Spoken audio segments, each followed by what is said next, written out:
Hi friends, నా పేరు రమేష్. ఈరోజు మనం కెనాన్ R5లో కస్టమ్ షూటింగ్ మోడ్ అనే ఆప్షన్ గురించి తెలుసుకోబోతున్నాం. దీనివల్ల ఉపయోగం ఏంటంటే మనం అవుట్డోర్లో షూటింగ్ చేస్తుంటాం, ఇండోర్లో షూటింగ్ చేస్తుంటాం, అలాగే గొడక్స్ లైట్ల మీద కూడా షూటింగ్ చేస్తుంటాం. మనం ఇండోర్లో షూటింగ్ చేసినప్పుడు, అవుట్డోర్లో షూటింగ్ చేసినప్పుడు మనకి సెట్టింగ్స్ చేసుకోవడం చాలా టైం పడుతుంది. ఒక మాన్యువల్ ఆప్షన్లోనే మనం ఇప్పటి వరకు మనం ముందుకెళ్తూ ఉంటాం.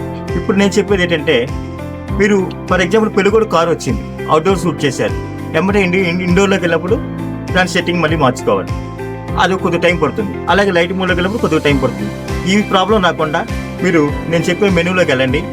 ఎల్లో పేజీలో కస్టమ్ షూటింగ్ మోడ్ అనే ఆప్షన్కి వెళ్ళండి. అందులో C1, C2, C3 ఉంటాయి. C1లో అవుట్డోర్ షూటింగ్ సెట్ చేసుకోండి, C2లో ఇండోర్ షూటింగ్ సెట్ చేసుకోండి, C3లో లైటింగ్ మోడ్ సెట్ చేసుకోండి. అదే గొడక్స్ లైట్స్ కానీ 23 లైట్స్ కానీ వాడతారు కదా, అది సెట్ చేసుకోండి.